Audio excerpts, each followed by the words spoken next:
There.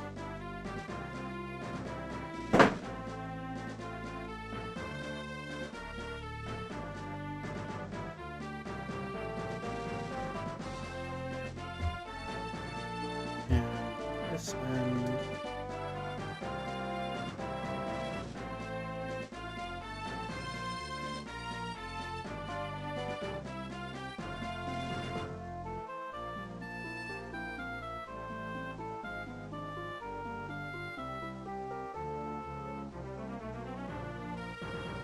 Come on, TikTok Live Studio. I believe in you.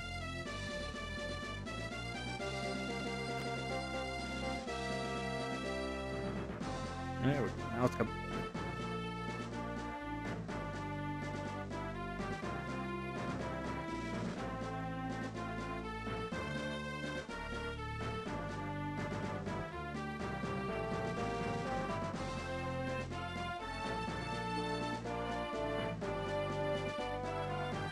There we go.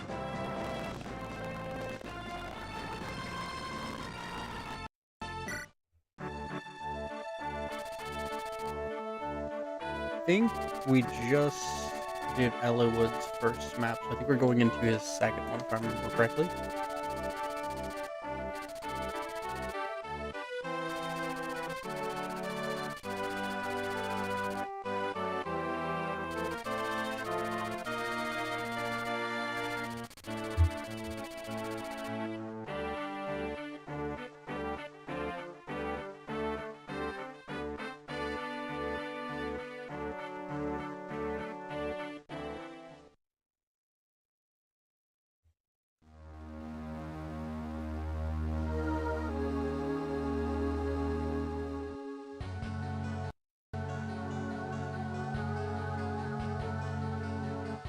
Man, Fe7 really does have some banger music.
Marquis Santa Ruz.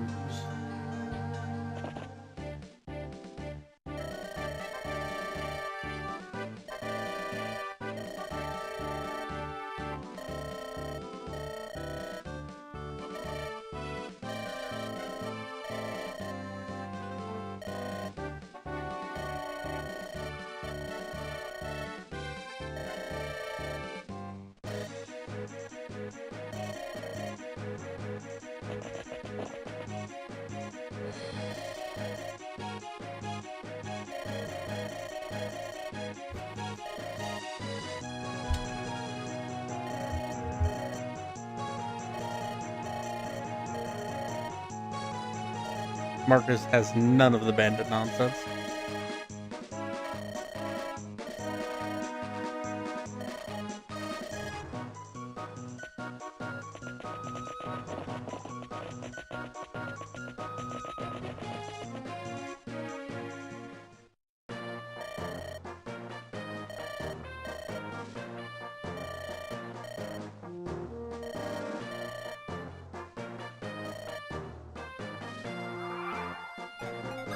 Send Lone back up here. I have a strong suspicion I'm going to need Marcus in the thick of some of this fighting.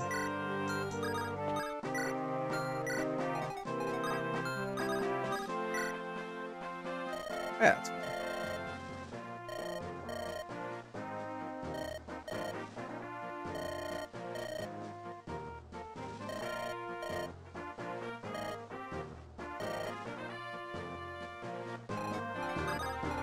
Now we just make Okay, he does have the Iron Axe Whip. That's good.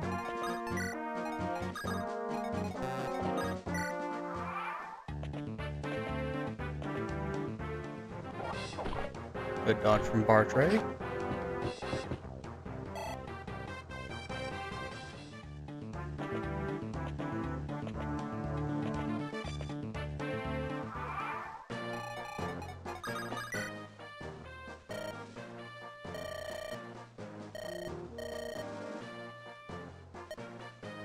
Between him and Lowen, they can see an equal amount of enemies. This is a skill book, if I remember right.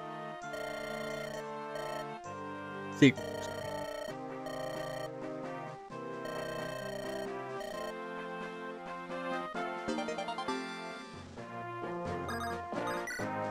That's good. Any chance you can take him out? No, sadly. So we'll give it to Bartray.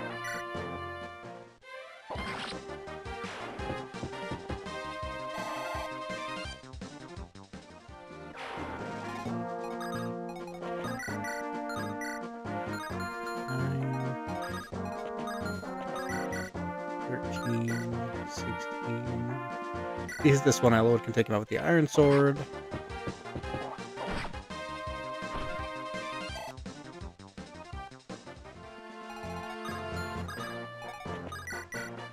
We can just use Marcus as a body blocker.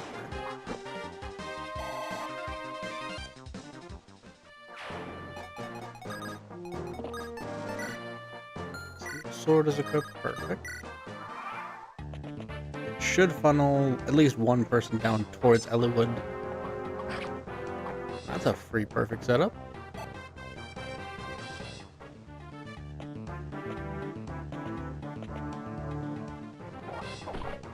Dodge. I don't know if Bartray can do 15 on his own, but we will see.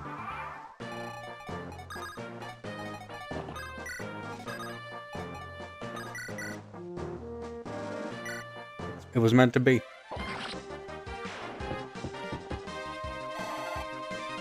Alright, what you got for me, buddy? Speed's nice. A little more strength and skill would be appreciated, but I ain't gonna hold that against you.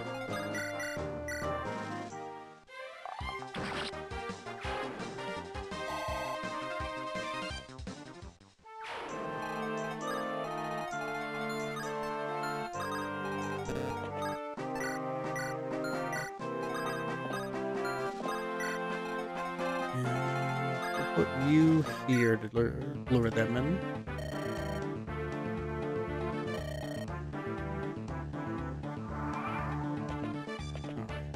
This is where the enemy alpha strikes. Yeah, Bartray's base speed is pretty sad.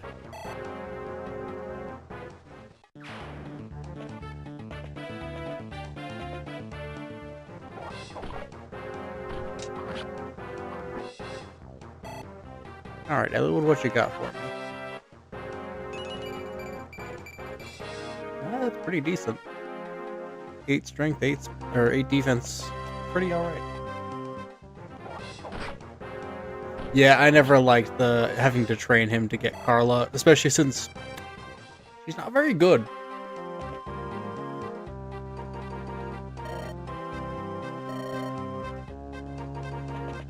If it was maybe someone more worthwhile, I'd be more on board with it, but it's just really hard to justify going through all the effort to unlock Carla for how her actual combat performance is.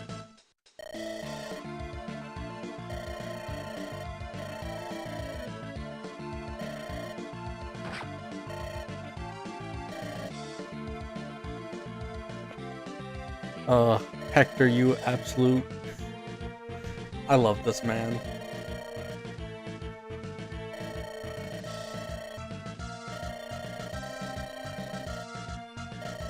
This is Fire Emblem 7. This in particular is a mod for it called Fire Emblem Legacy.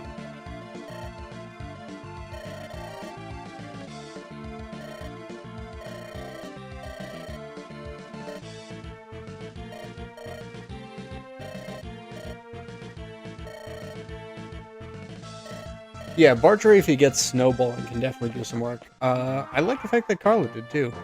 I don't see that too often from her.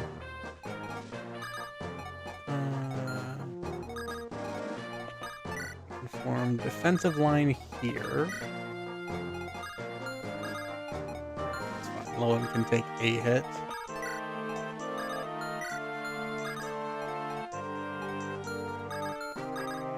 Put you here. Oh, you don't have a healing item. You do. Perfect.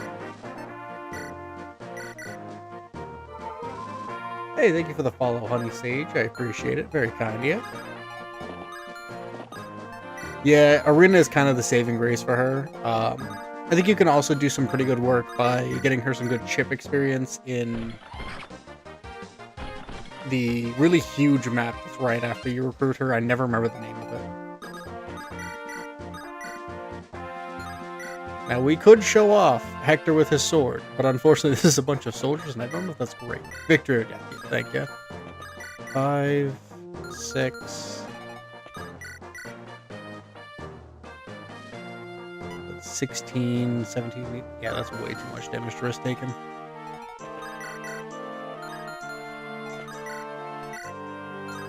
Run with this.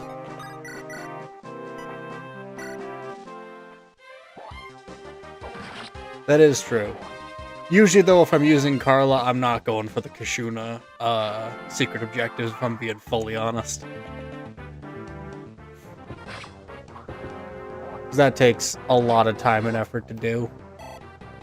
It's not hard, but getting through the actual Kashuna chapters without losing people sounds a little harder.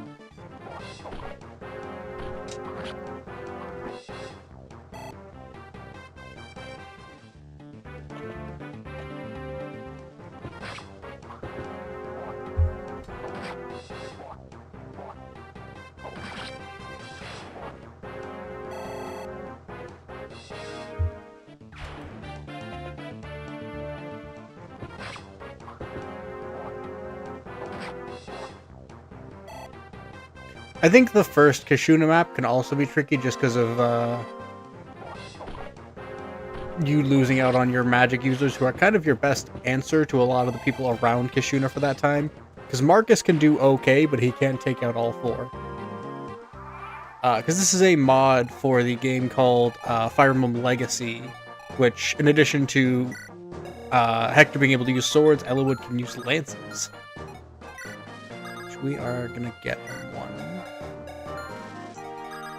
We use Marcus this turn.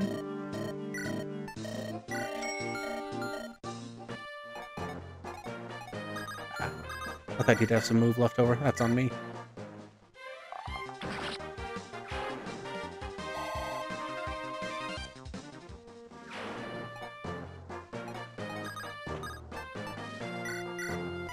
For the knights, yes. I think he spawns in with 2 snipers too, is the problem I usually run into. They just have enough health that it requires a little bit of actual thinking and maneuvering of your characters to get to drop them.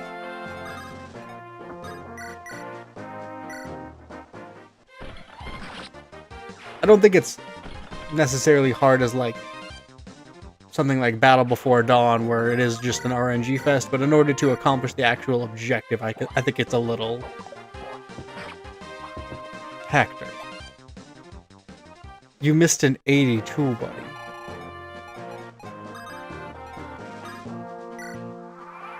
But yeah, I'm not talking about going in the range, I'm talking about taking them out before you even have to worry about them. Taking them out on the same turn that you do, you take out the knights, because isn't that... If I remember correctly, that is a requirement for the Kashuna chapters, is taking all of them out in the same turn.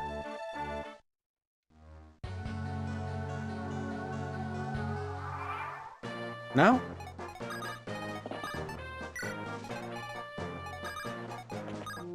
Oops.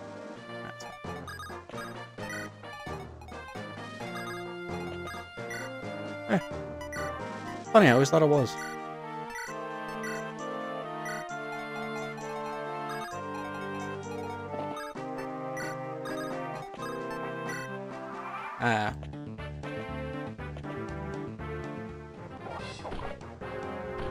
that must have got jumbled up in my brain somewhere where I thought you had to do all of them within a single turn, which, yeah, that does take a lot of the challenge on that map now.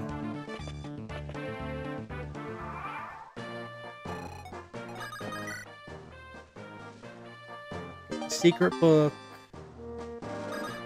And come down again. Oh, bar tray missed here this time. That's less sad.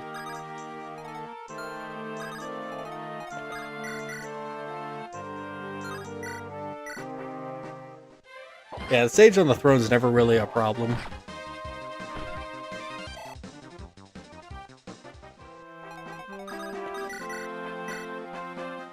At least not in my experience.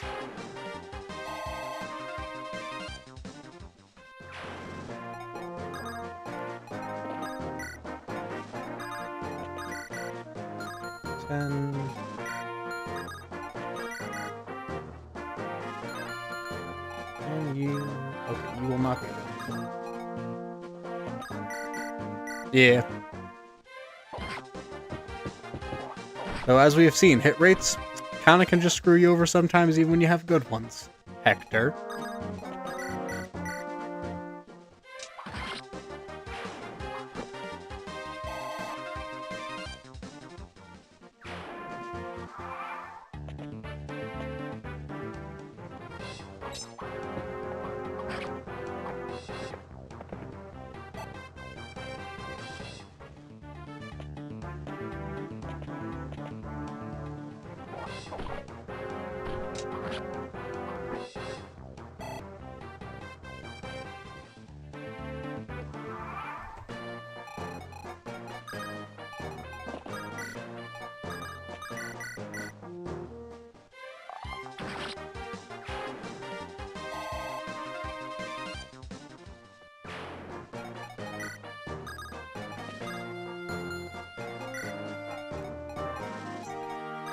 Yeah, we're doing a Hollywood mode to see what some of the changes are, and then I was going to do a Hector hard mode run once I had my feet for me under this mod.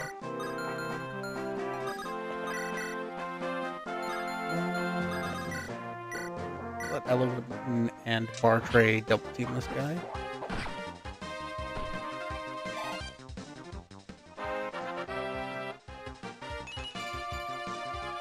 Mod Schwartz level up this time. We started a Lin mode run that we finished up on our previous streams.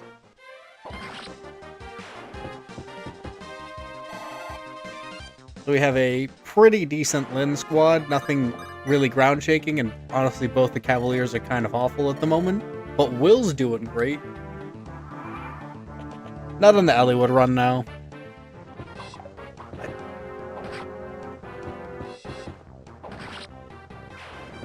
Because from what I remember from the description for this, they kind of scaled everything to be closer to Hector hard mode. So I want to get my feet onto it. Oh yeah, there's that too. I always forget you can't do it on the Hollywood mode. That always seemed like a weird arbitrary decision to me, but doesn't really affect this playthrough at this point.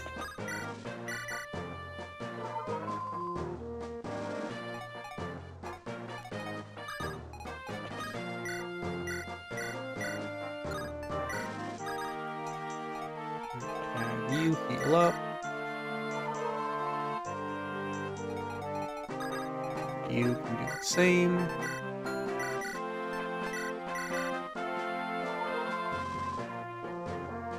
I'm hoping Will stays consistent with his level ups from Lin mode, because if he does, he'll be pretty good.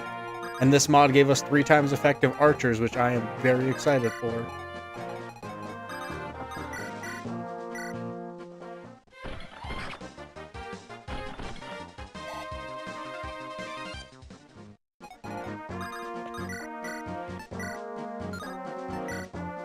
And the wolf bale.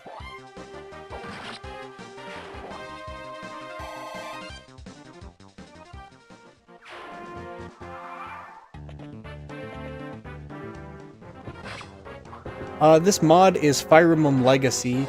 It's more or less an overhaul mod where it rebalances a lot of the units, not necessarily to make them all even, but to bring them up to a more even scale. Like, Eliwood starts out with lance access, Hector starts out with his sword access, Lynn starts out with +1 move, which, in my opinion, kind of not enough for her, but they focused more on how the units felt to play, where they wanted Lynn to remain very Myrmidon-like. They wanted Eliwood to be a very good all-rounder, and they wanted Hector to just be the bricky tank. So it's essentially a more focused on how the unit feels to play rather than necessarily how good the change would be. But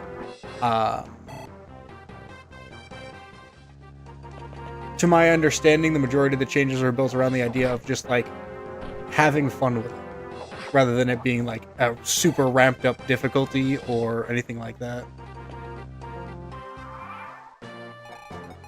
Hector's off to a better start up there, but still not to my liking.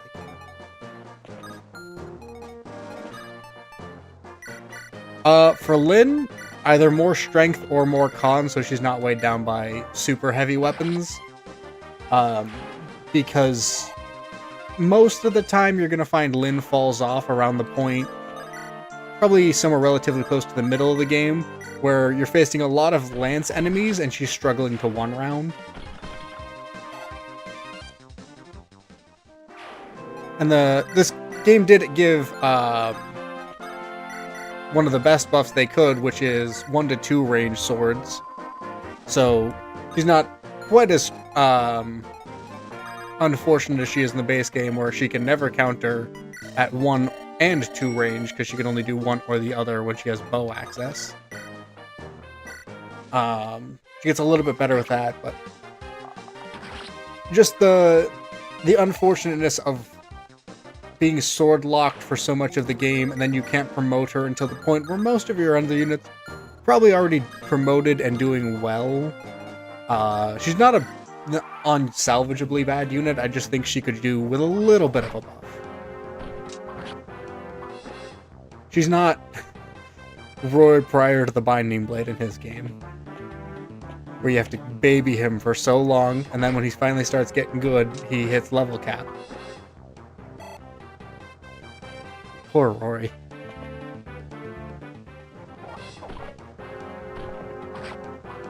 And then he promotes and becomes the best unit in the game because his personal weapon is broken, but you only get it for 2 maps. I think it might actually be like 3 maps, but it's not long. Been too long since I played Binding Blade. Maybe I should fire that up at some point soon.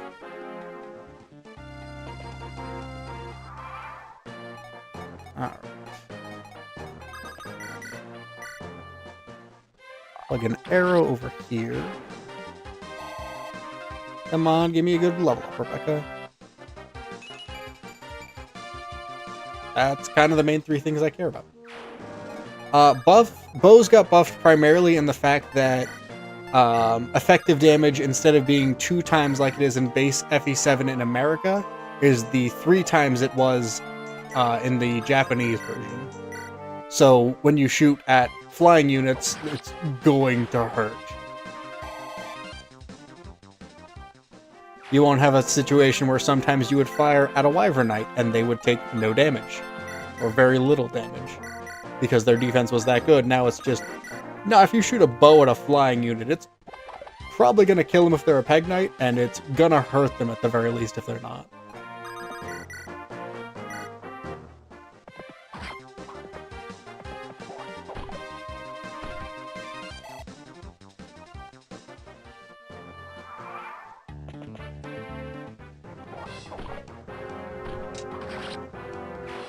I did realize I set Eliwood up into a position where he could have potentially deathed by Awesomed himself, but mercifully he didn't do that.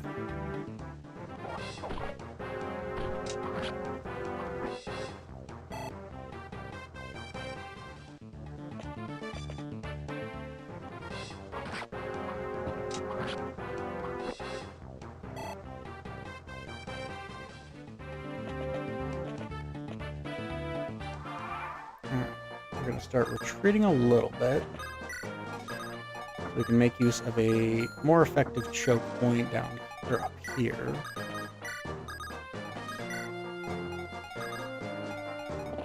And let some of our other units get some health.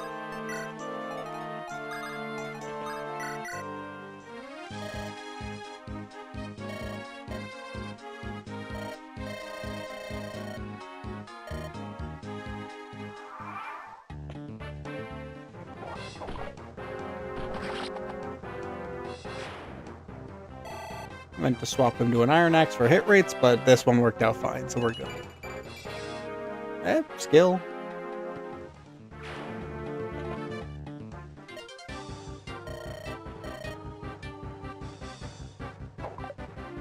Hitting him with the 50-50. I respect it. I'm surprised they didn't give the boss of this a steel axe, honestly. And Dorcas? I was fully expecting you to miss that, so I'm not upset.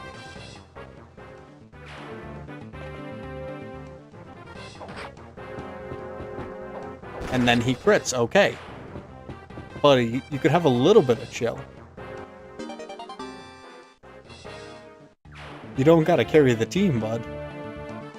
Is this a route or defeat enemy? Defeat enemy. Or defeat boss, I should say. Chip in for 12 here.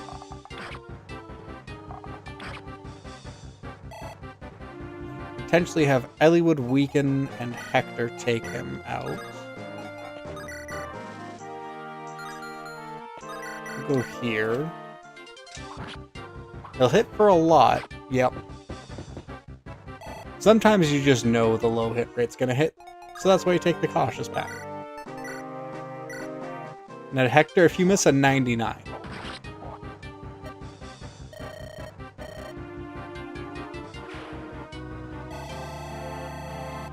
Alright, show me a good level up, buddy. That's pretty much most of the stats I care about for you. And then we can push out. We don't have to worry about Eliwood getting absolutely bodied. 13. 14. So together they can take him down.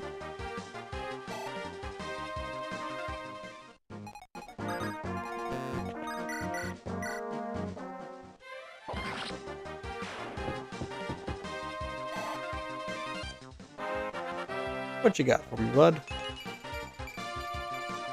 Dorcas getting strength are insane.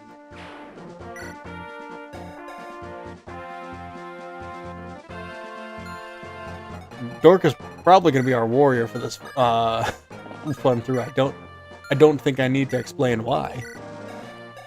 What's your speed growth? Yours is 45 and you have gotten less than Dorcas has. That's a little sad.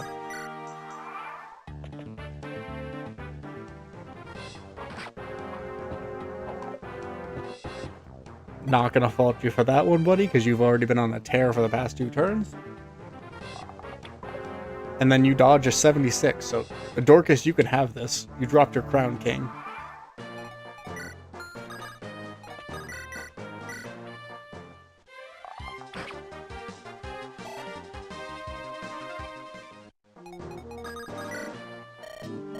We're gonna pick up an Iron Lance so we can trade that to Lowen. Means he's really not going to do much this entire map, but he'll be set up for next map.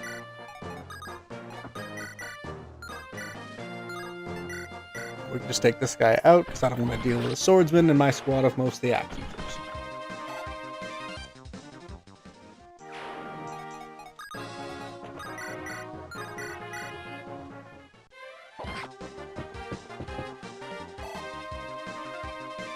And then Hector can come in for this guy. Hector is going to love it, getting that early Iron Blade if it's still there.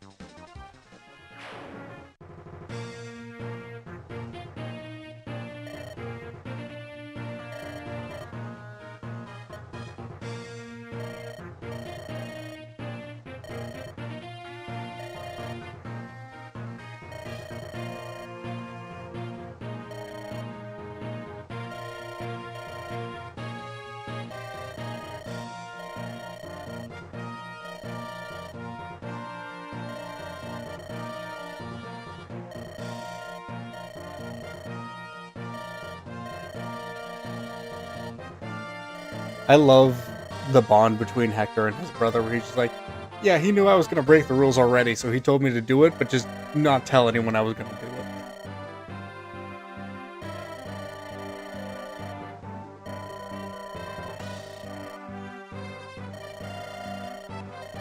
Oswin's main competition in my mind for the best knight and why I think he's actually maybe third is purely just because Gatry is fundamentally broken in Radiant Dawn and really, really good in Path of Radiance. I think Oswin's probably number 2 if I'm being fair fully, but Gatry is just cracked in both of those games. Which is really funny when you remember the fact that Path of Radiance is so unkind to generals with how big those maps get. But then in Radiant Dawn, where he has I want to say it's ridiculous, like a 55 to 60% speed growth as a general.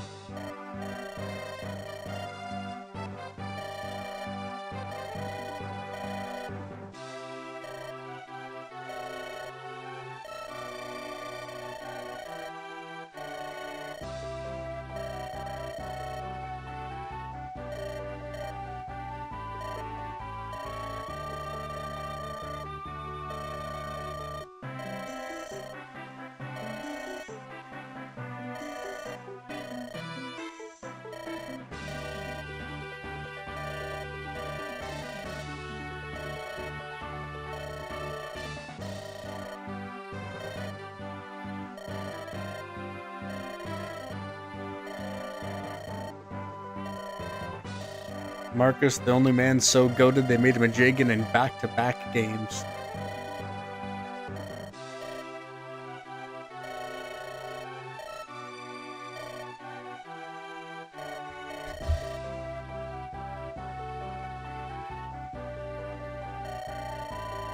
Kind of. You lose him for, I think, a total of 5 maps in Path of Radiance.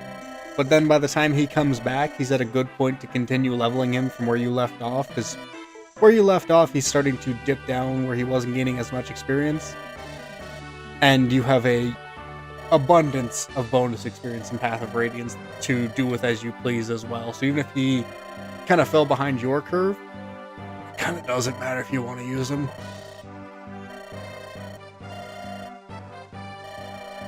Because even if you pump a bunch into the flyers you just got, you should still have a little bit left over to round him out a level or 2. And even without those, he can tank most of the fights coming up excellently.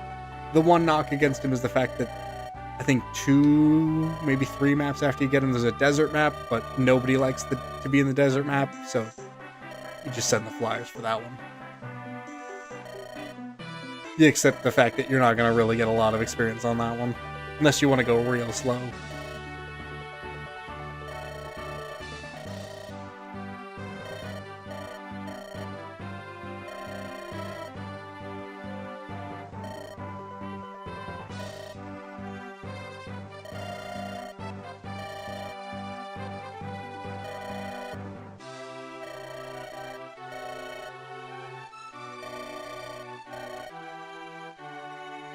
I love the fact that Matthew tactfully disappears the second Sarah is on screen.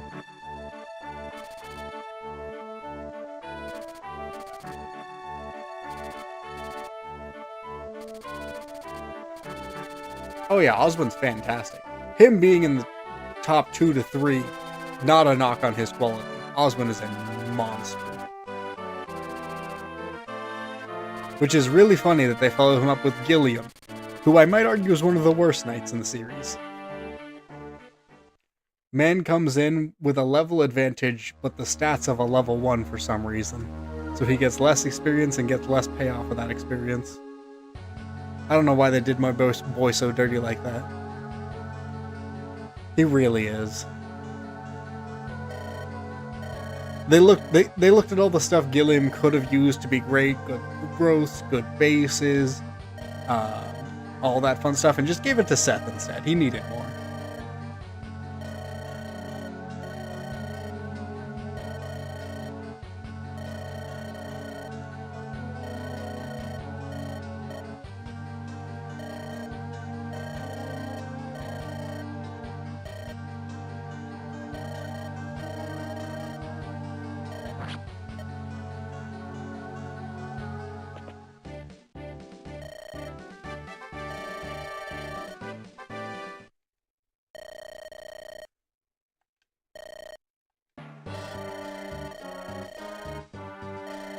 This man's hair color has always fascinated me, because, like, it's almost the same color as the ground behind him, but then it's just slightly off.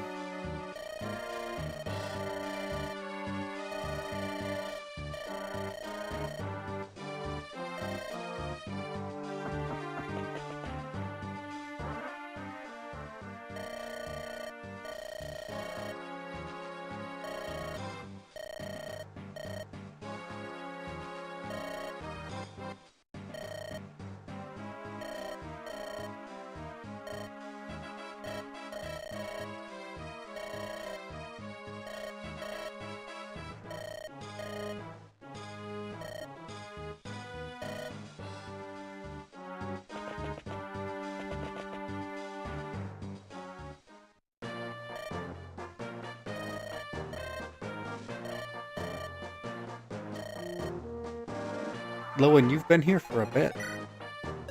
What do you mean, nice to serve?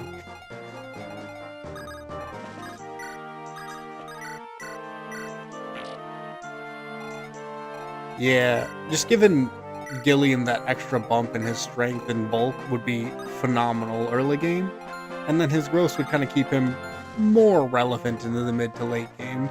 He probably still wouldn't be a powerhouse, but he'd be useful.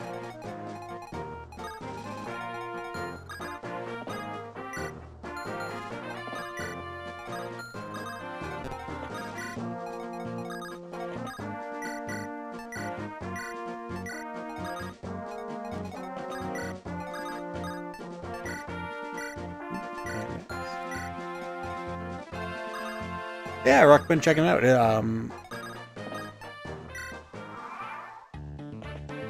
believe there's a YouTube video from the guy who made it as well that kind of goes in depth in the changes, which I watched way back when I first heard about it a couple months, maybe I think like 2-ish months ago, maybe 3 at this point.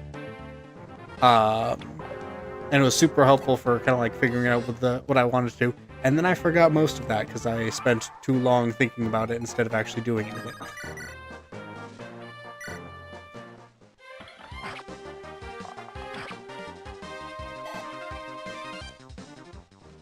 I think the gameplay for Fire Emblem Engage is excellent. That ends my positives on Engage. I mean, I will include that I think the map design is also really good, but I kind of categorize that under the gameplay itself, so... Yeah, Rebecca has been really good so far. Not like game-shatteringly good, but good for Rebecca.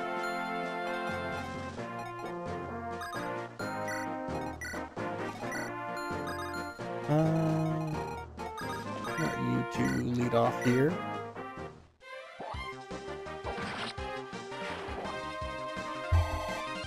Because I think Engage's strengths really are its gameplay and map design are really good, and when they want to do like a good environmental storytelling moment, they tend to come off really well. The actual story and writing is more questionable. Yeah, Hector with swords is kind of the change. I feel like he didn't really need the buff. But I'm not going to complain about it because it gives Hector accuracy. I think we've all seen what I do with Hector without accuracy. I think I'm actually going to send Lowen up top to reinforce them. We'll use Matthew as a temporary stopgap over here.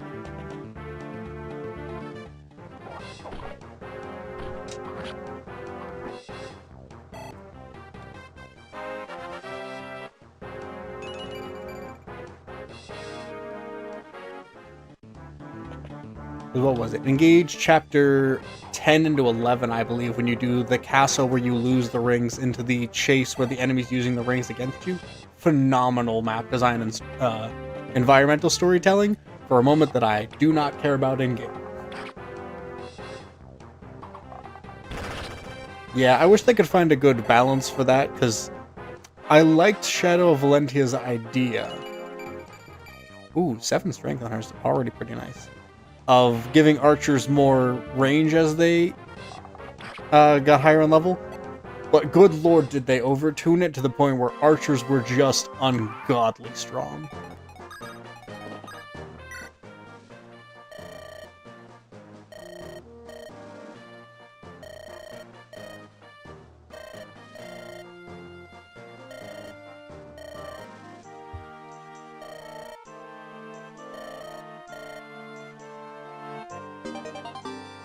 Here, take this explosive.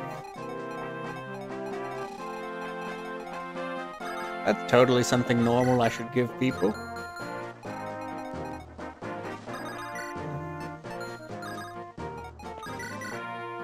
Oh.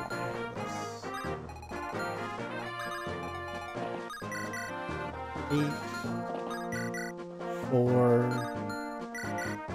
Let low and try for this one. Yeah, I think punishing the accuracy would be a good solution.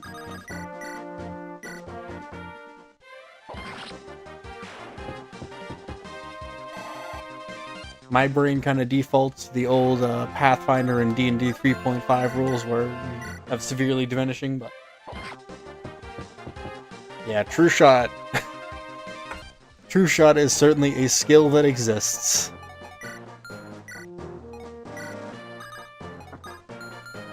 I've played too many mods where True Shot actually did kind of matter for me to hate on it too much, but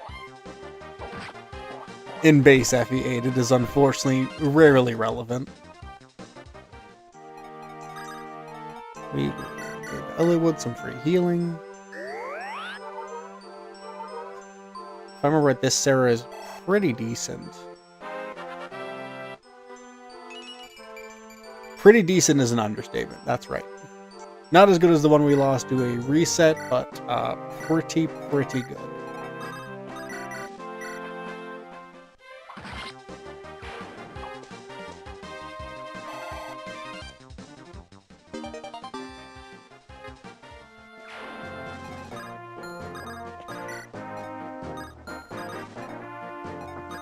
I have tried to play FE4.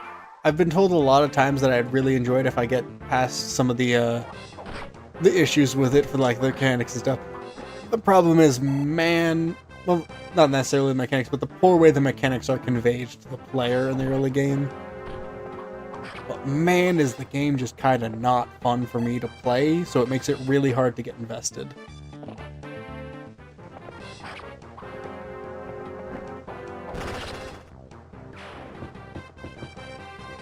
I'll have to do it at some point though, just because that's 4 and 5 are the only Fire Emblem games I technically have not finished, and I'd like to tick them off the bucket list at some point.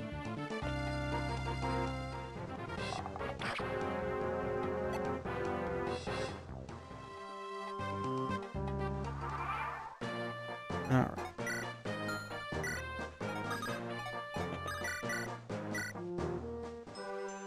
What is a shame though is I've seen a lot of like the higher level people who play through it, and it's really cool when you actually start understanding the mechanics and things like that, and can get to sit there and plan out your routing for who you want to pair with who.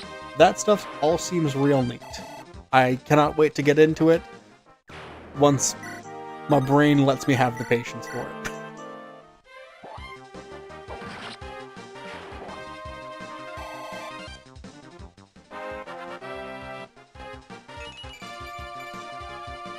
Ten strength, 10 defense. Ooh.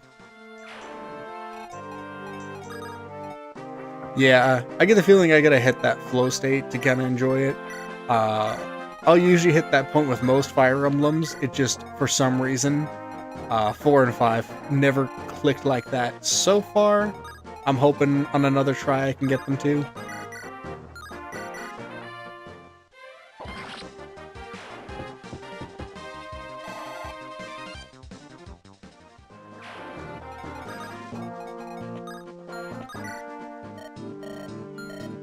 Javelin, hand axe. I want to pick up a vulnerary, but not probably the only thing I care about other than maybe picking up a spare javelin. We can just end here.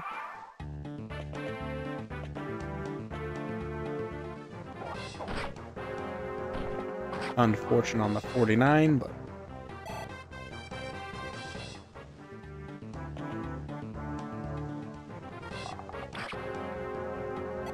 man, Elwood's sprite just looks right with the lance to me. Despite him starting as a sword lord.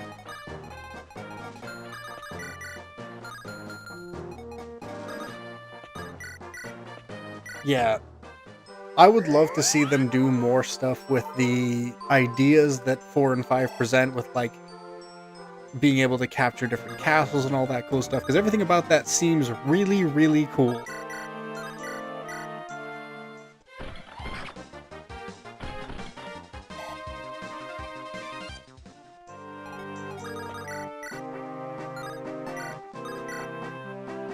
We'll gamble on the lance. Damn.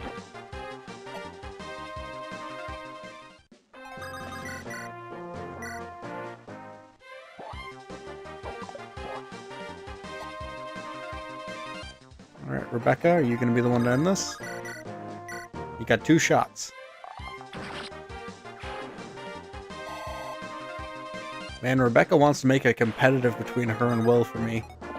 Will's got my bias, but Rebecca might have the stats to outweigh the bias.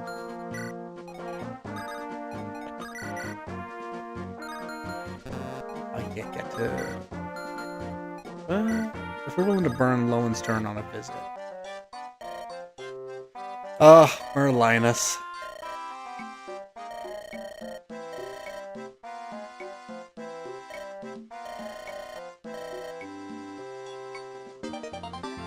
I could see him working with a tiny shield. I don't know. For me, I think the Lance Sprite works well, specifically just because it kind of just feels like what he should have had the whole time with his very well-balanced stats. I associate him most with the Lance because the second he gets it, unless it's Durandal, I don't think I have him touch a sword for the rest of the game when he can use lances.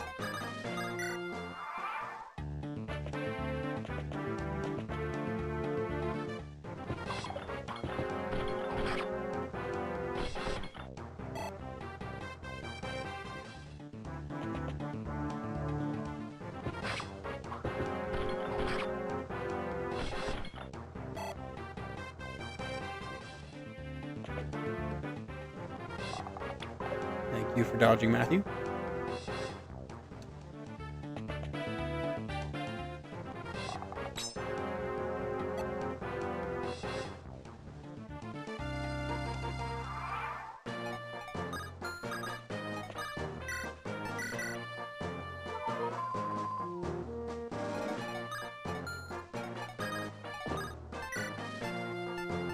I don't have much going for me. Might be.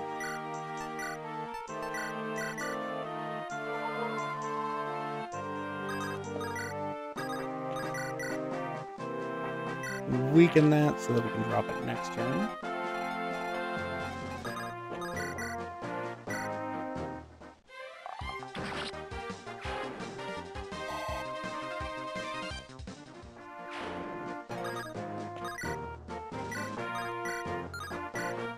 Care less about the hand X than I do about the wolf bale.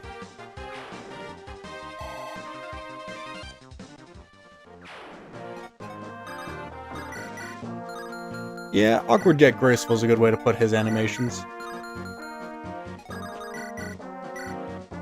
You can set up Elliewood, because you're probably never going to really be a combat unit, if I'm being honest. Much as I would love you to be one. Yeah. No strength level ups, and I think the 3 or 4 level ups you've gotten is rough.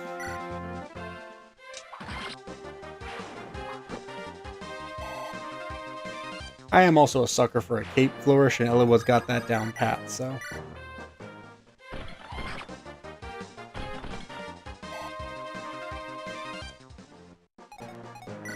Yeah, we'll just let Marcus finish this guy.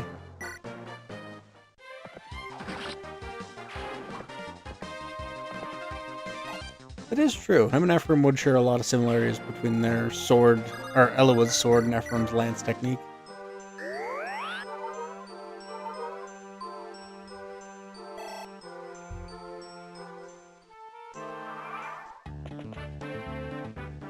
I wonder if they just didn't have enough animation slots, because if they were doing an FE builder, I know adding animation slots is kind of a pain in the butt in that. Speaking from personal experience.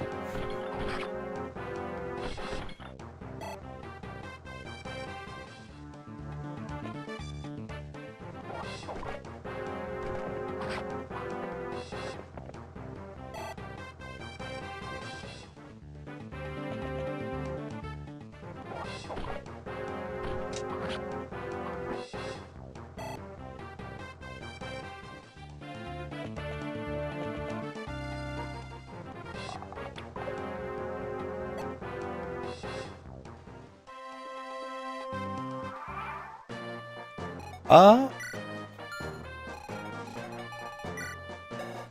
if we're just talking general changes, I'm always a fan of when you can see your unit's growth rates. But specific to this mod, I think my favorite has been giving Eliwood access to lances. Because he's, in the base game, he's so close to being a good unit. He's not great at anything, but he doesn't also really suffer at anything. But being sword and footlocked is such a rough place to be for him. So giving him lances so he can effectively fight at 1 to 2 range and doesn't have to suffer weapon triangle disadvantage as consistently is such a nice change. We will...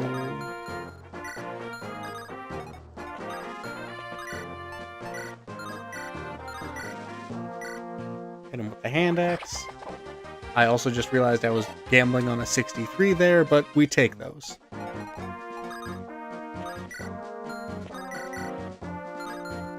Howdy.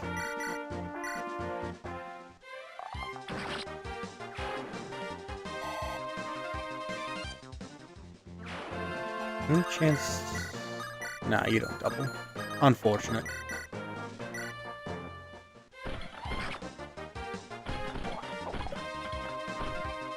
I did see that I've been playing so much Path of Radiance on my, the GameCube app. It's been so nice.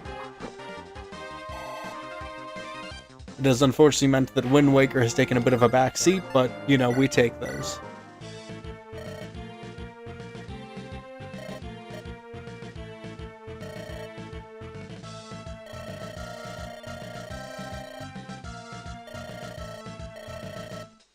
Yeah, the rerun feature would be nice for that, but honestly with suspend points, I haven't missed it as much. Because it's let me do some gambling. Don't gamble at home, kids, but when you do, make it funny for a Fire Emblem, where you can gamble on a 15% crit rate 4 times in a row. So long as you can reset your RNG, you're fine.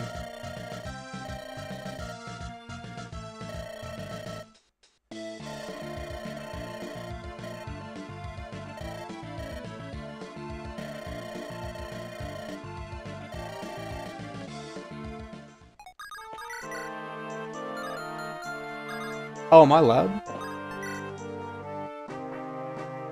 Let me see if I can fix that. Oh, the game's loud.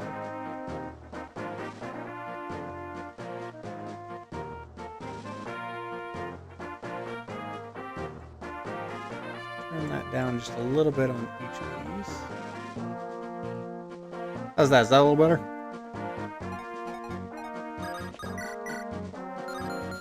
Did they give Guy anything?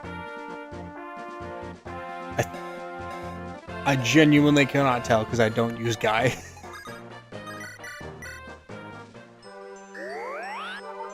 Yeah, I hope when they do the Wii U app, they have a way for you to play Radiant Dawn and for you to do the linking, because that was such a cool feature. We will... just to avoid burning too many charges of that Killing Edge. Yeah, Guy tends to be one of my main bench warmers. Just because he has all the problems of every other sword-locked, foot-locked unit, but he also doesn't get story importance.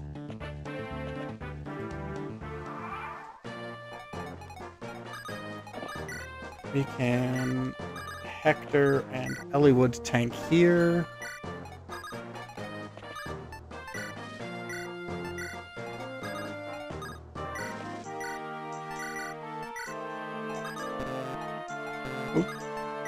There we go.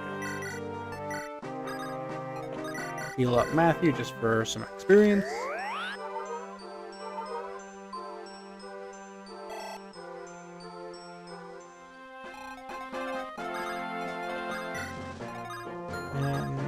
And then we can switch to up top.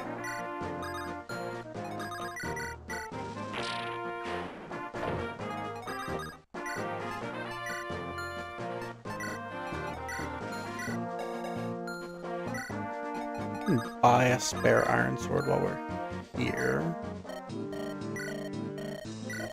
just so that we can trade that over on the next map.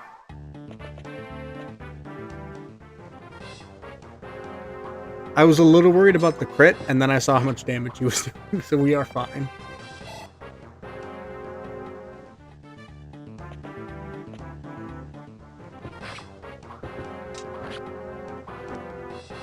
No doubling from Elliott's a little sad for these guys, because I feel like he's usually pretty reliable about that.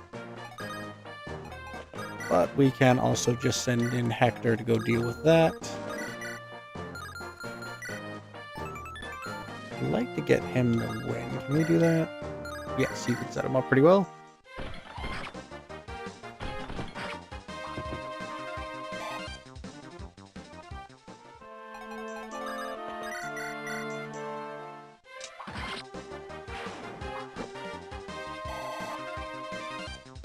Ah, 1 experience point shy.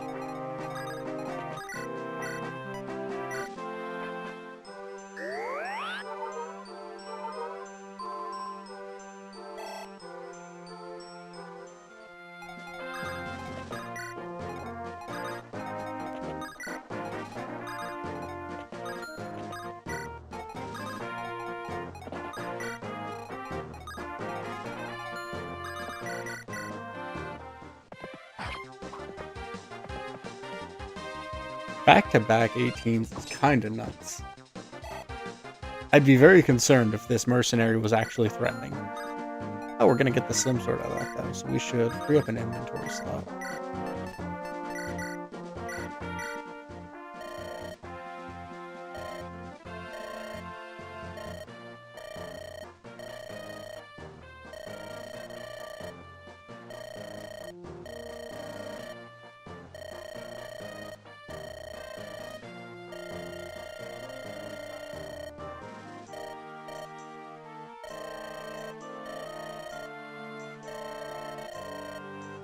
I love Dorcas so much when he's interacting with Bartray.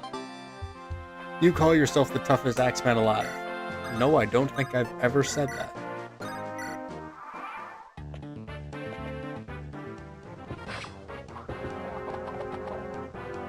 I'm actually surprised his hit rate is that low even in Forest.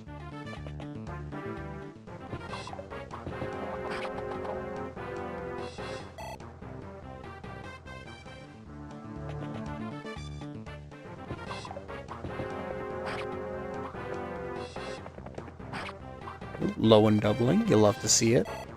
What do you got for me, buddy?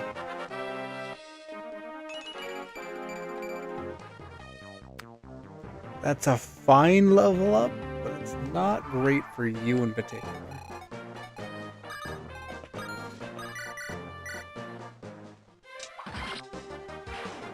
Lowen really needs more strength than bulk. He does pretty well on the speed on his own. Speaking of wanting strength and bulk. Elwood, I hyped you up so much last stream. Please don't let me down. We got Rebecca level up. I can't complain about all the 4-point level ups in this one, though. That wouldn't be fair.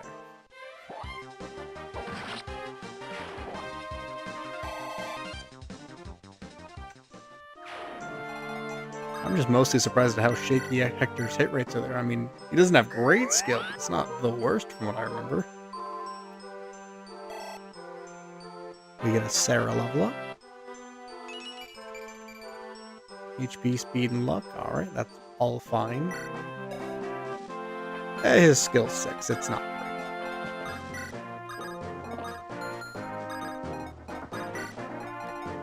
great. We will keep being defensive.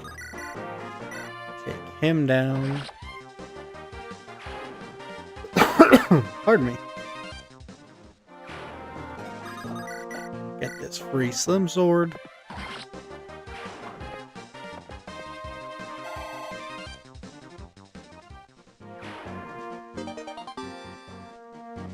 And we can have you come in and chop this man down.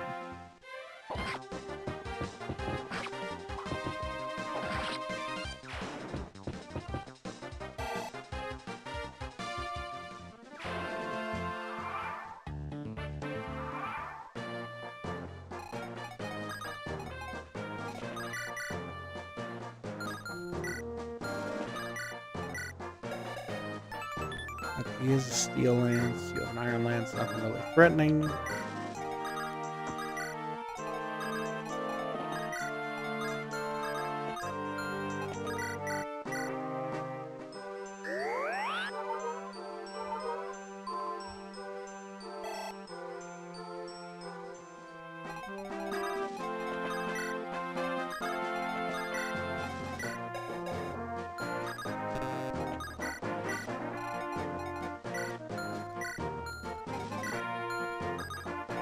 And actually, real quick double trade.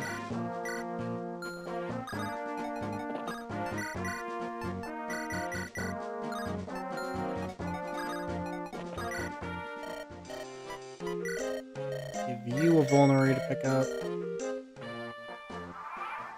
Yeah, Lowen's Paladin color palette is probably my favorite of the 3 main Cavaliers you get. I'm not going to count it as Adora, because then she'd win easily. I just wish he was a little more reliable in being good at being a Paladin, because I feel like he never really hits his stride for me. He usually winds up being very competent, but not really excellent.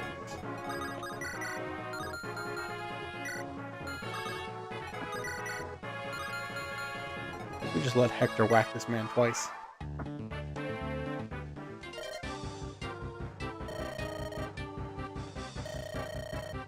Speaking of great color palettes, though, I really like Boyce's.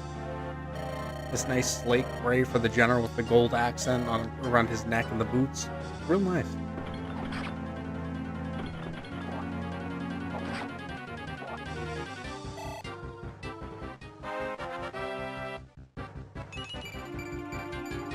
Ooh, Hector got speed.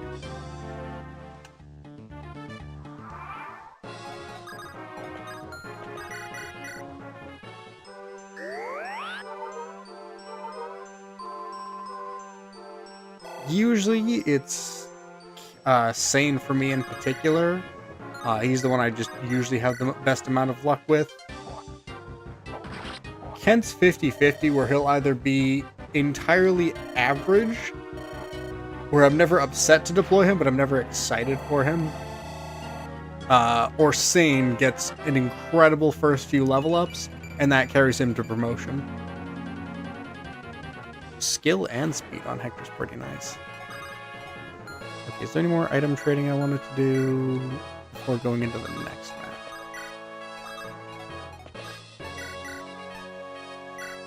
map? No, Rebecca's probably going to be doing something first turn.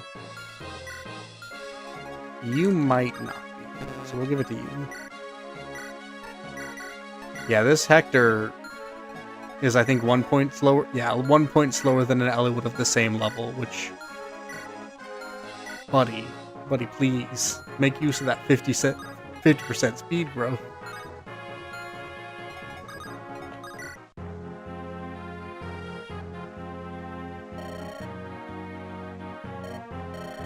The thing with putting the torch on Matthew is I'm usually sending Matthew down south. Just so that he can help deal with all the axe fighters down there. And then I'll usually have the torch go with someone up north who I'm probably not going to do a ton of combat with, but they can give me good vision for a turn or two. I suppose I could also reverse the positions. Marcus I usually send over to visit the village, so I don't have to worry about anyone potentially risking themselves.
That makes sense. Most of the time, it's me sending Elliewood, Hector, and then usually one or two other units up north, with Oswin holding the western bridge, and then Rebecca picking off anyone who survives around with him. And then I think it's usually Matthew and the Axe Boys are in the south.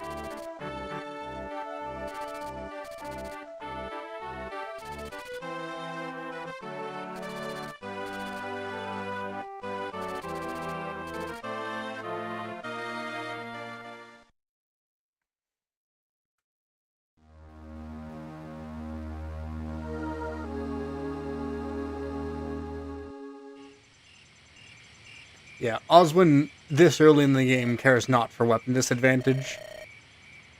And none of the enemies have hammers, so he is perfectly safe constantly.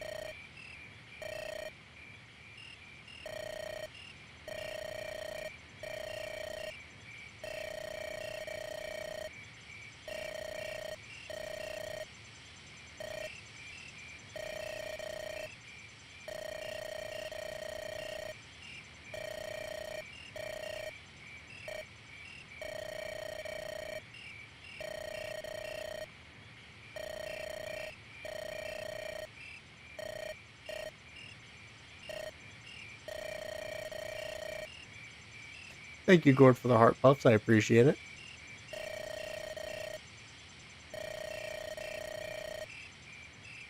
That's a lot of heart puffs. It kept going. It wouldn't stop.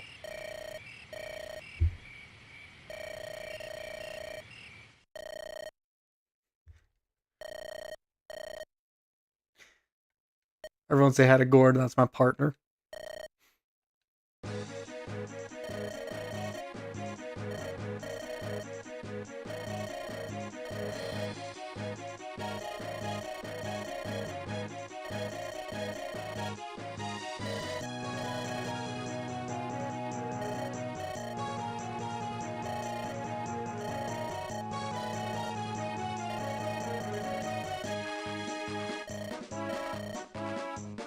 I mean, they probably could have let him live.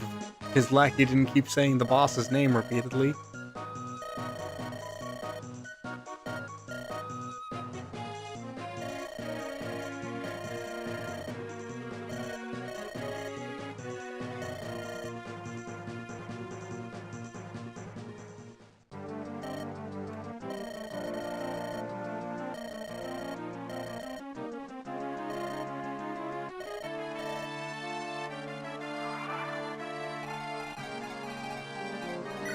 Oh, they changed this map up a bit. Alright, let's open up a path for Marcus to start. And Rebecca will do it on her own. Alright.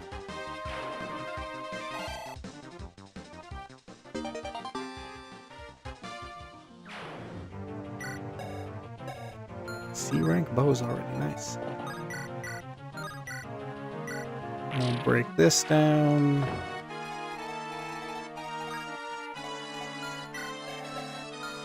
Honestly fine.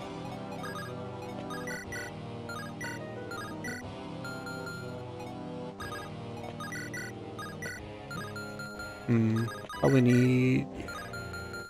Elliott's probably gonna have to be the one to weaken. And we can move Sarah out of the way. Yeah, actually no. We'll just do Elliot weaken. Into probably Bar Tray for reliability.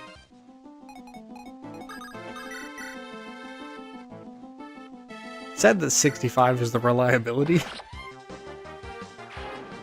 Unfortunately, Henry is not in here. Yeah, for some reason they start Sarah right at the top, where she's the least useful. What, you want your archer or one of your other ranged units there? Nah.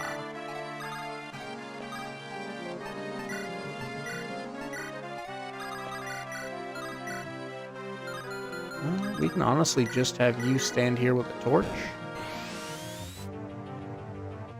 Alright, that didn't reveal anything new, but that's fine. This gives us just a free turn to move around. I did also just realize I think I left Merlinus in an attackable square, but it's not the end of the world. Probably.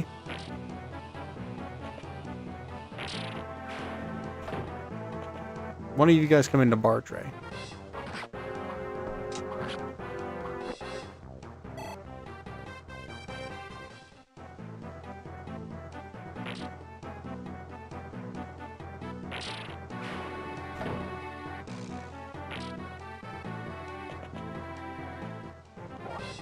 I should have swapped low into a sword for this, but that's fine. He dodged anyway. I would like it if Lowen decides to be really good this playthrough. I feel like it's been a hot minute since I used him.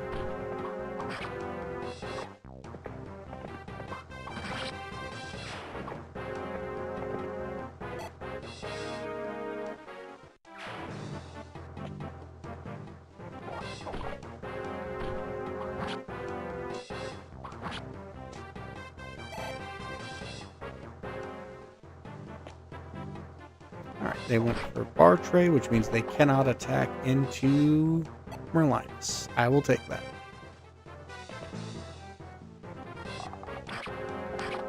And he hit one of them.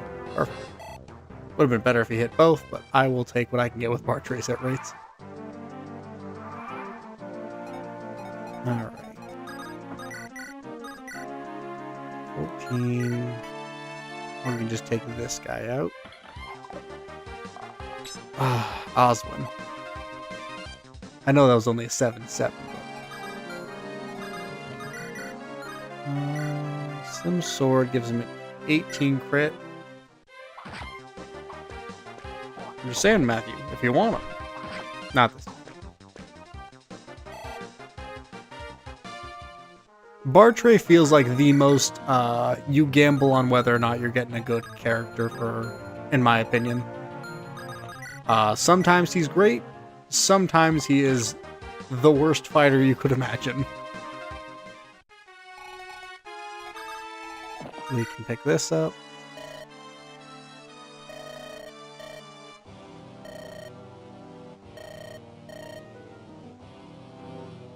This might have been a mistake because we could have afforded to let it go for one more turn, but I'd rather Marcus doubling back here sooner rather than later.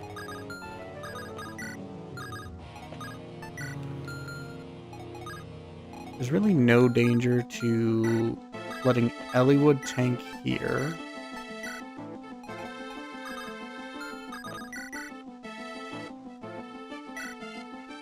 Trying for Hector and then Bartray over here.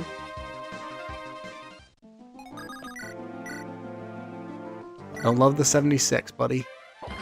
But he gets it anyway. Okay. Now we can have Lowen potentially finish off this swordsman, and even if not, he'll do a sizable chunk. That's pretty good, though. Strength, skill, speed are all the things he wants.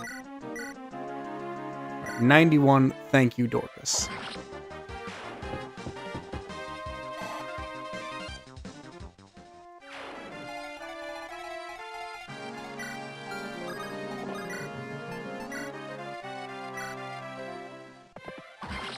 That stabilizes us pretty well and prevents any hand axes from getting into Merlinus.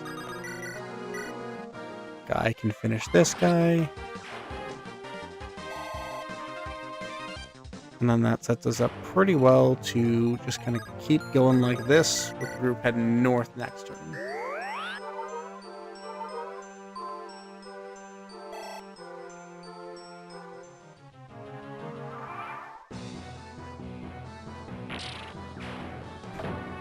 Start flooding down from up there, and those brigands are going to start moving around, and I think they also have nomads over there, but I never remember.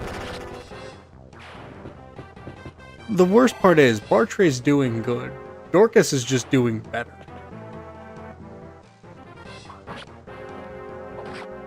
Bartray might get put on the bench for no fault of his own.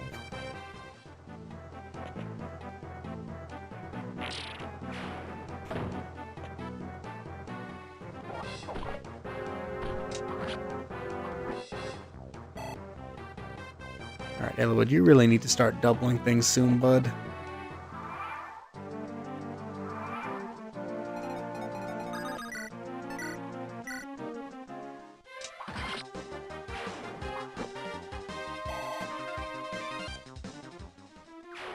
Well, this side's stabilized. We can actually use Oswin to tank.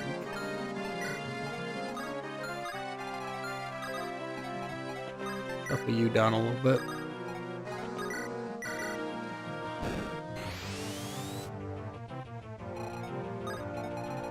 That's not too dangerous, honestly. Rebecca, damn. Rebecca and Dorcas showing up with these crits.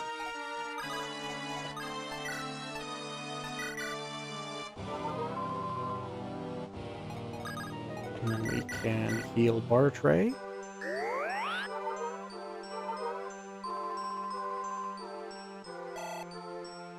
And from this turn onward, we'll also have Marcus in the fight, so we are golden. Yeah, Rebecca heard I was excited for Will getting buffed and said, alright, bet.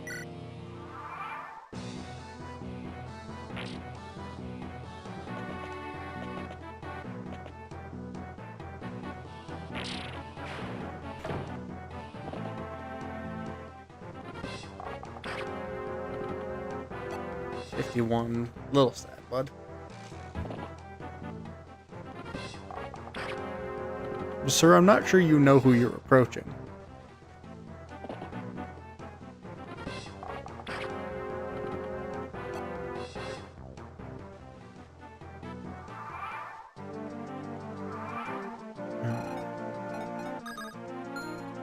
I think use Matthew for visibility.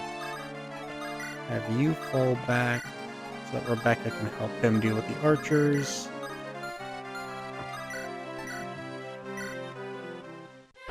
Oswin can get us started on this side.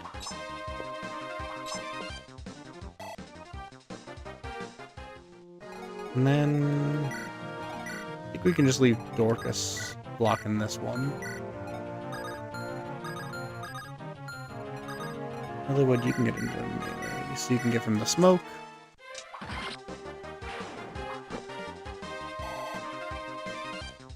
One shy again, bud. I'm noticing a pattern with Hollywood. He ends up one shy of leveling up a lot.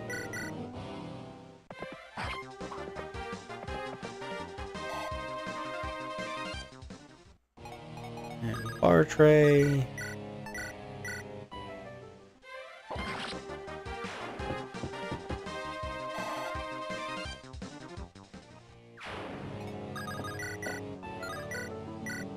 Hit him with the pokies.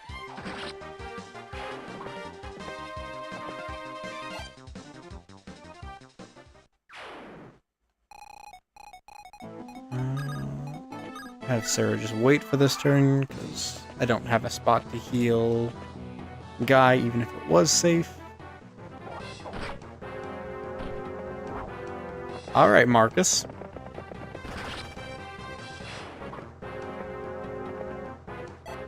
All of my units who don't need the help are coming in and absolutely demolishing people. Alright, Marcus might need to actually retreat to heal. That's a first for me.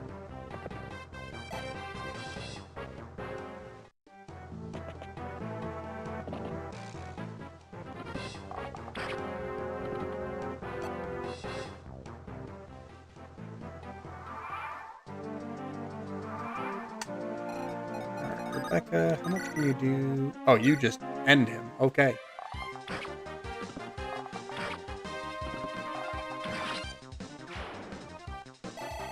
And the best part is, even if there's a second one, he statistically shouldn't be able to do that much. So I'll probably go for Guy.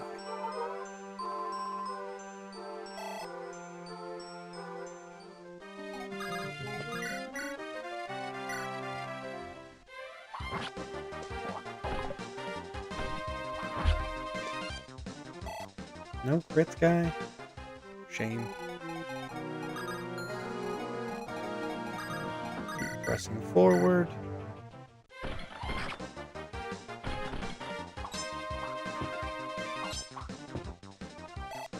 We get an Oswin level up.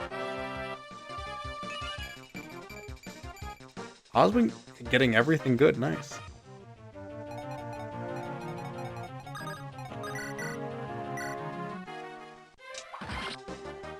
don't love that generic bandits are already doubling you. Elwood, can we get a little speed level up here? Buddy. Buddy. Elwood, please.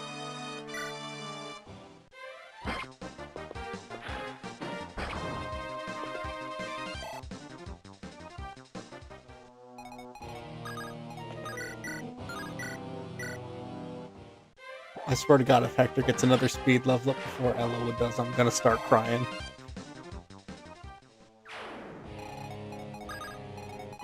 We will have you retreat to heal, and you body block here.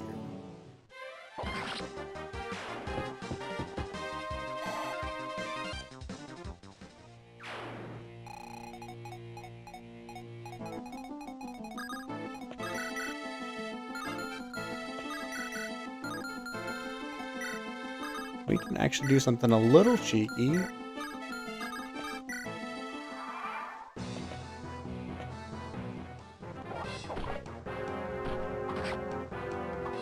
And let Matthew face tank for a little bit.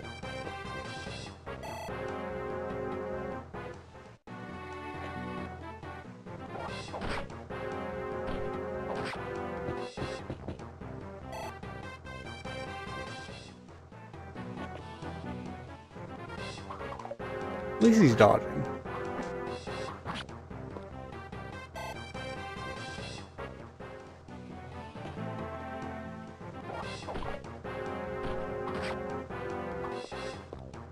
Any one of these, you can hit that 18%.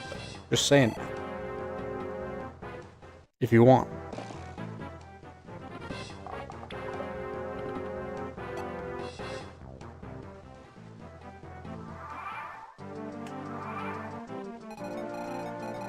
We will prioritize healing up Marcus.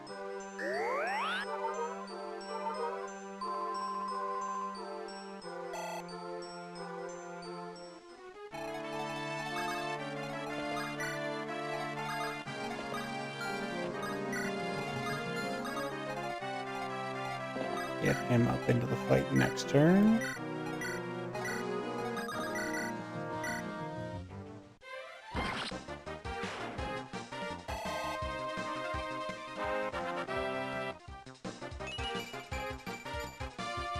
It's bulk, I'll take it.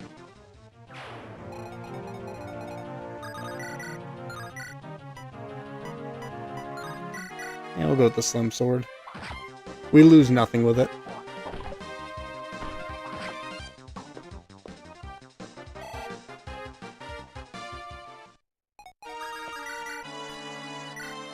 Dorcas have some fun. Unless he misses. I suppose that could happen too.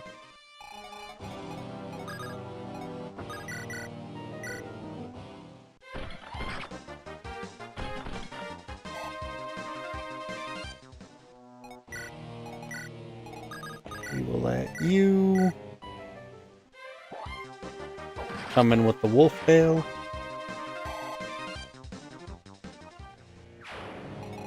And then I'm willing to gamble on an 80.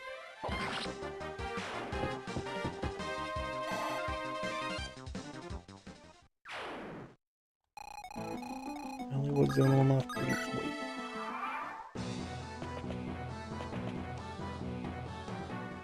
Ooh, that's an armor slider. Please don't double. Ah. Well, that's what I get for not having a thief in his line of sight, I guess.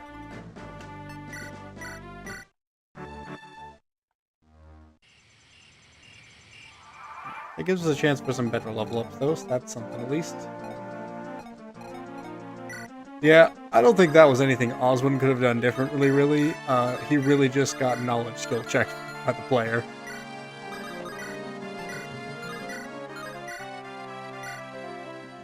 That was I didn't know the boss had an armor slayer moment. I do not miss Fog of War maps.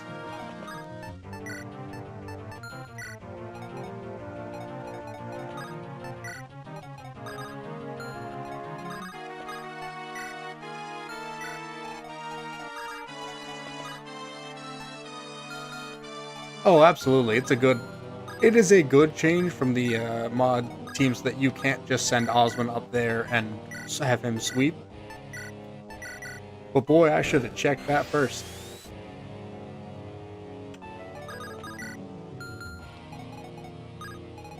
So even if you step forward, you're not at risk of drawing the archer in.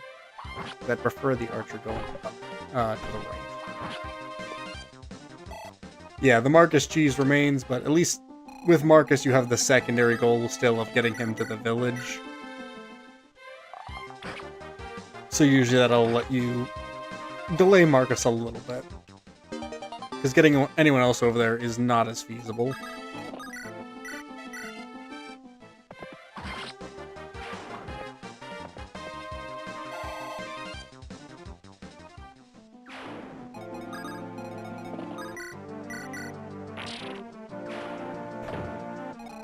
And then we move you there.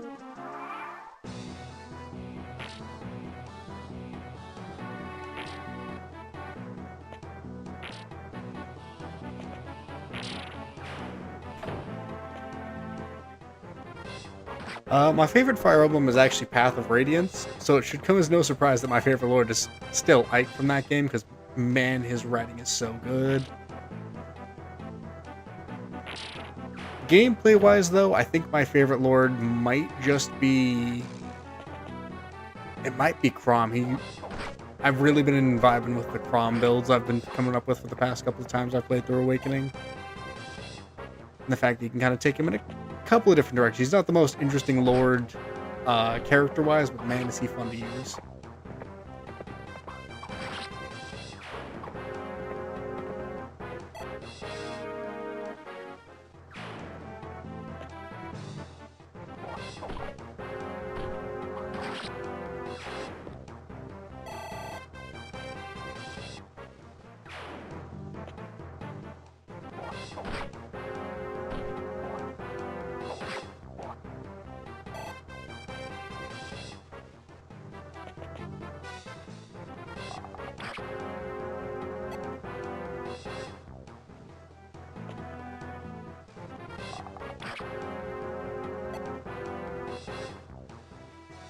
Not quite as good a start as the previous one, but not bad either.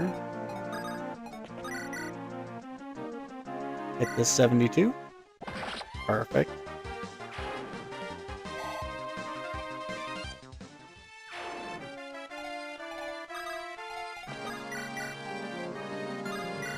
Oh yeah.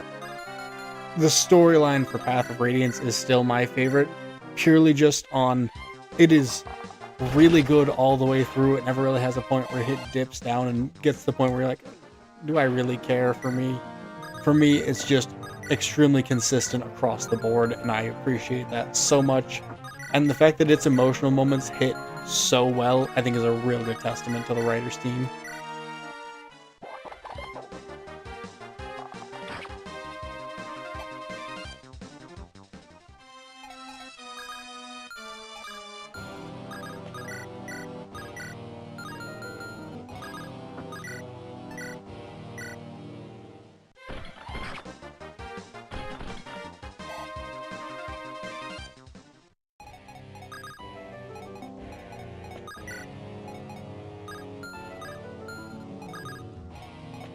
I'd say the difficulty is really the only spot where it maybe is a little easy towards the mid to late game.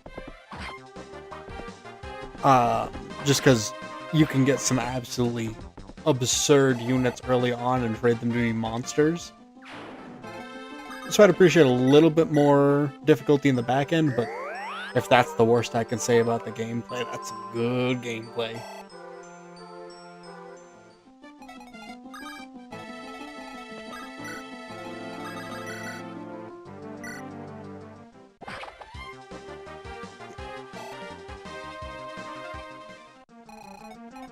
Path of Radiance is still so good.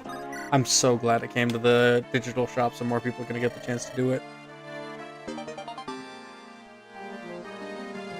Granted, it is locked behind Switch 2 and the online expansion, which I think is stupid, but you take what you can with Nintendo.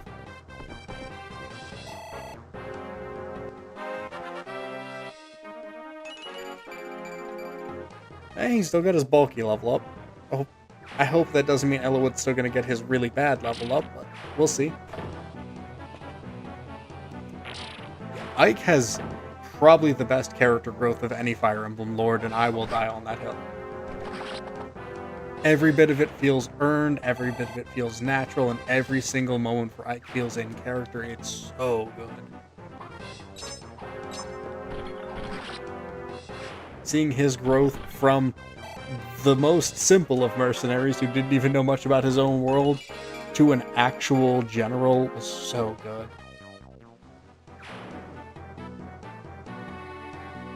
Yeah, it's been real funny watching the swords just entirely crit and then still do nothing the past 2 maps. I'm not mad about that. You don't have a vulnerary. We can swing Sarah out slightly.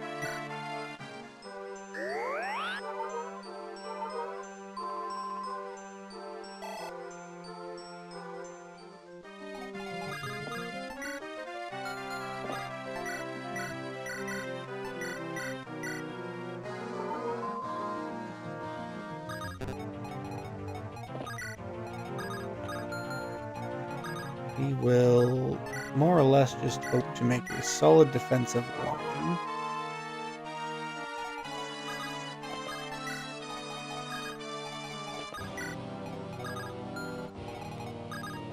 We're kind of the only one who can get to him at the moment.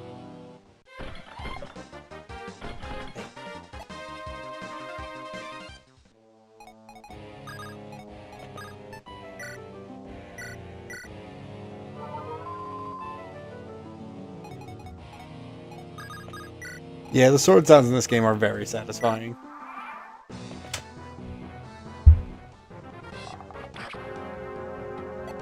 I don't know why the TikTok autofilter would catch those of all things, but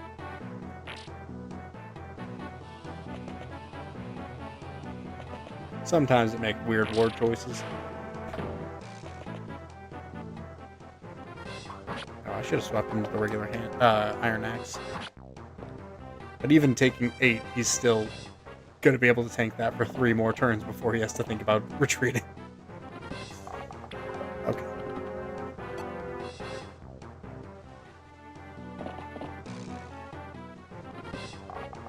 Man, it's a good thing Sarah's dodgy. I didn't realize both of them would get to her.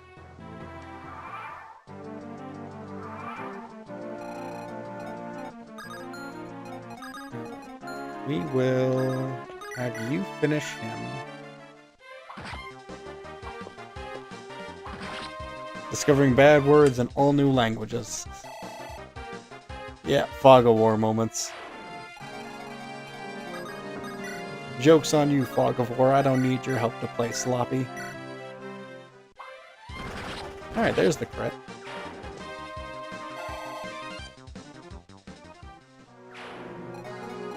Now, we actually aren't in that much danger over here, because Eliwood and Hector can just destroy these nomads.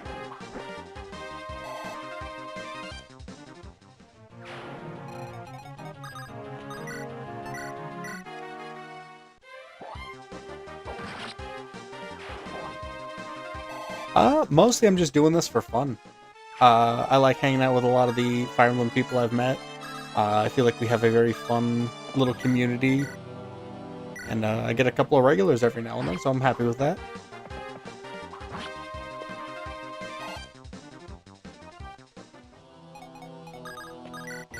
Oh, I should up a link to the Discord, because I always forget to do that midstream. I always do it either right at the end or right at the beginning. Because we do have a Discord. Copy link. Copy that. And most of it is just me posting about when we're going to stream. Because I am very inconsistent with that. Can you... No. We will drop you there, because I know there's more coming from behind soon.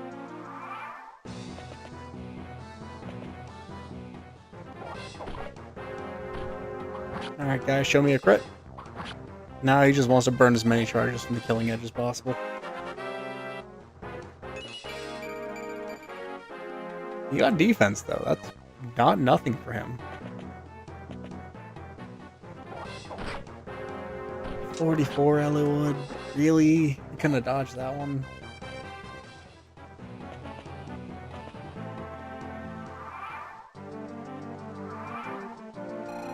Matthew will loop you up around here.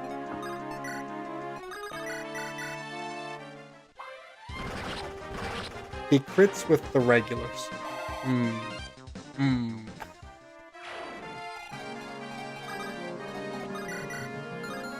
Guy exists to torment me.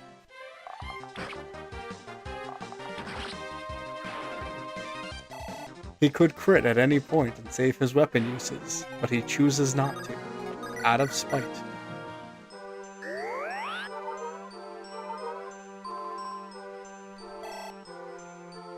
On the bright side, if that dude's using a armor slayer, that means he's probably weighed down by it this early.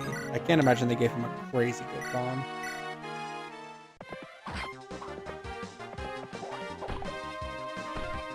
I did forget to see where this guy's gonna be able to move after that. Okay, he can't move too dangerously, so that's fine.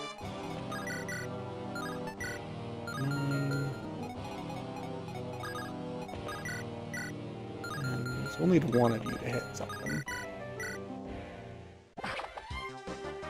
That works. And we'll just do this one for fun. Yeah, I didn't think so.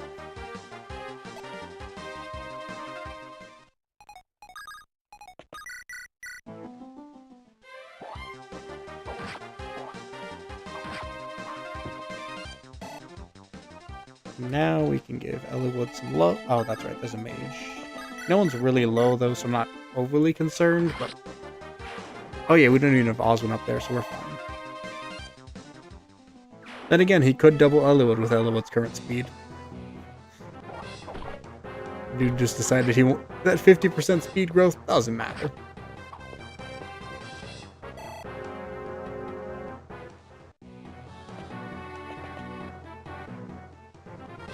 Interesting he went for Heck.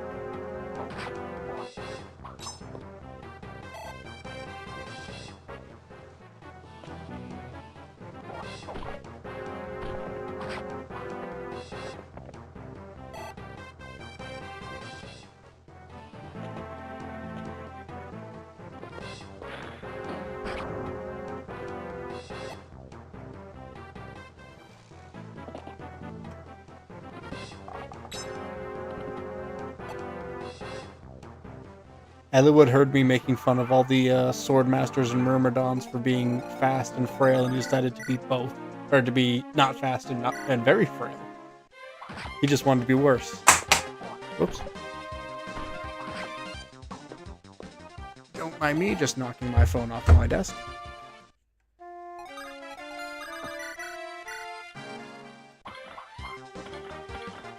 Alright, Oswin, I kind of just did that because I thought you would miss, but I guess go off.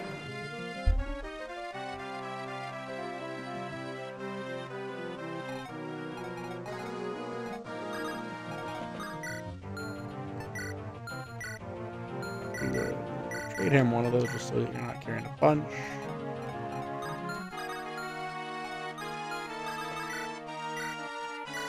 Take him out.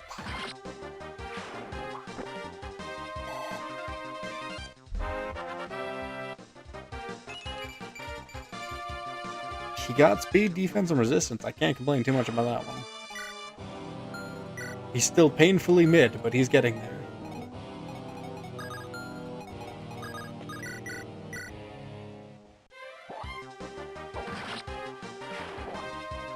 He's beginning to believe.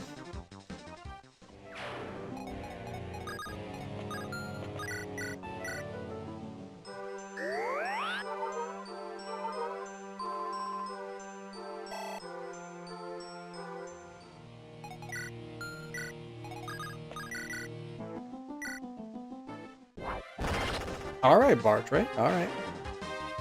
I was doing that just because I knew you could tank a couple of those. More skills, some defense is pretty nice on him. 2 back-to-back solid level ups. I'll take it.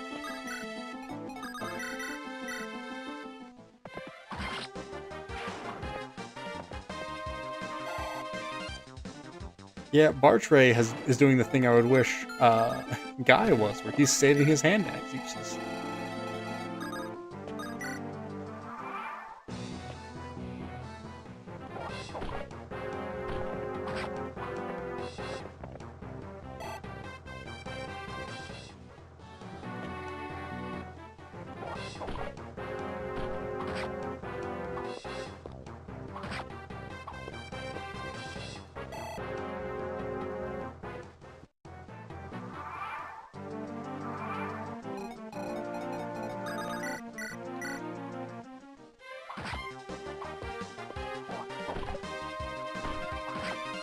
No 18% Chris for Matthew, I guess.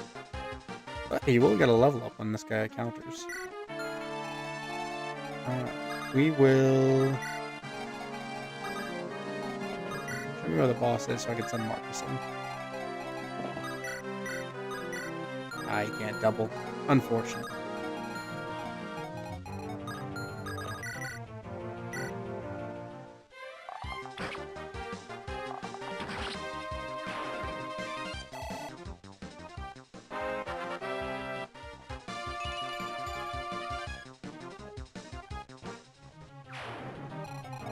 I want to see... Yeah, okay, I can get you there. Speed of 12, so he won't double.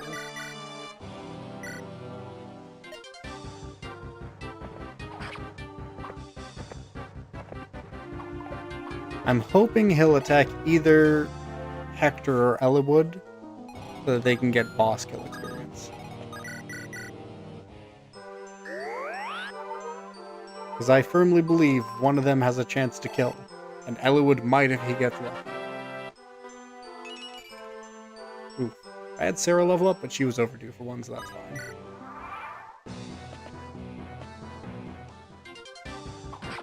Alright, Eliwood crit. He didn't crit.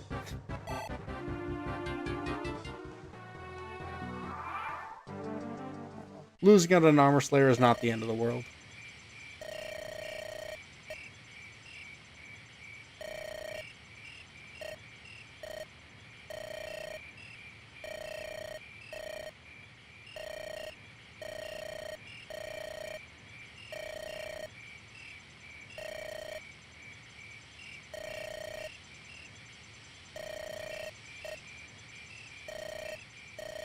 Please take this man's assistance, because having a convoy is so important in a Fire Emblem game.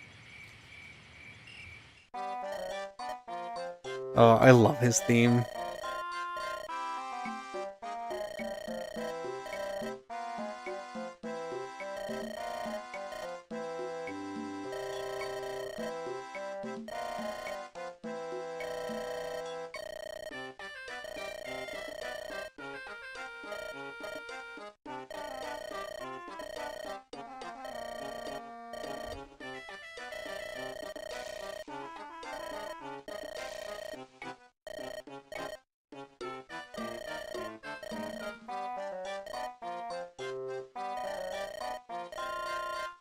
Hey, I hope you have a good night. I probably won't be on for too much longer. I'm probably going to do battle preparations for the next map, and that'll be where I finish off. I hope you have a good night.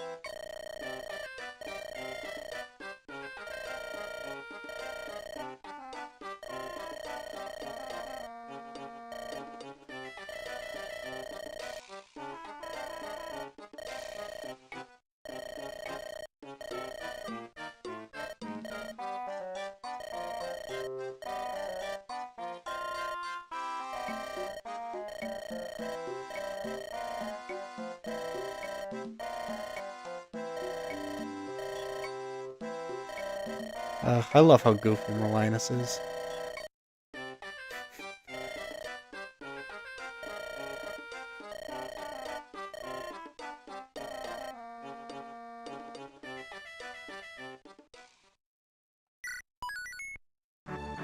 Chapter 14, False Friends.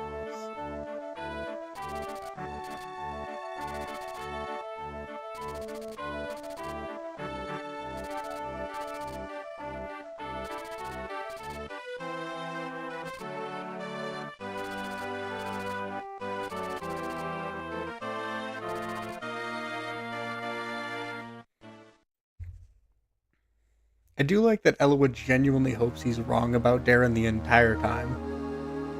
I think it says a lot about his character.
Eric, slimy as you were in FE6.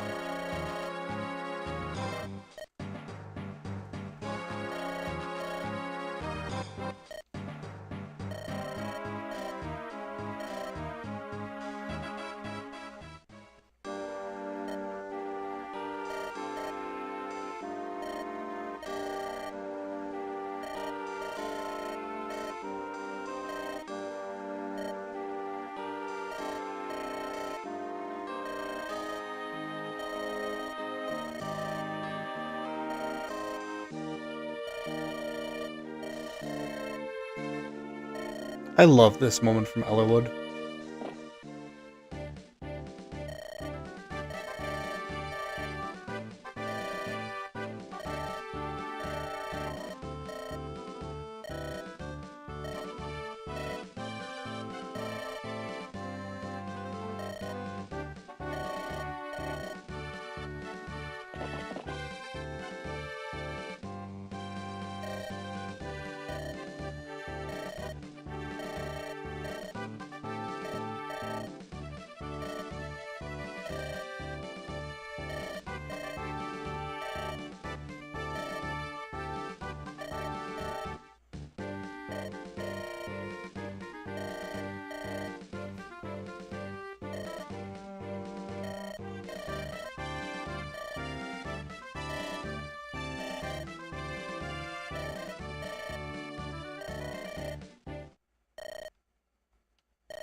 I love the fact that Eric is comically bad at manipulating people.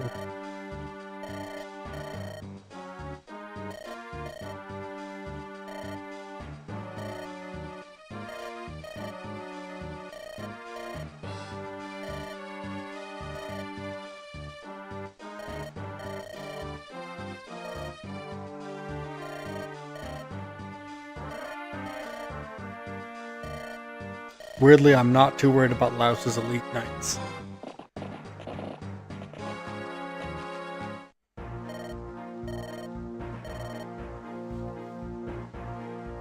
Alright, what do we have for items? We have, oops. I'm gonna put the mine and the Draco shield away. Might not be a bad idea to give the energy ring to Elwood just to give him something to start off with. That would bring him to 9. Yeah, just to have a reliable lord. And we have skill and defense.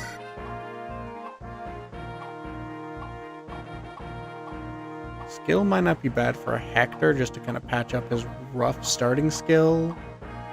Or if we wanted to invest in Bart. Nah, I'm probably just going to give it to Hector so I have a solid option for him. And then defense, we don't really have anyone that needs it exactly. Our group's pretty bulky on their own. So I think saving that one's probably for the best. But I'll end it here for the night, and we can start up next stream with dealing with Eric. Hope you all have a wonderful night, and thank y'all for everyone who stopped in.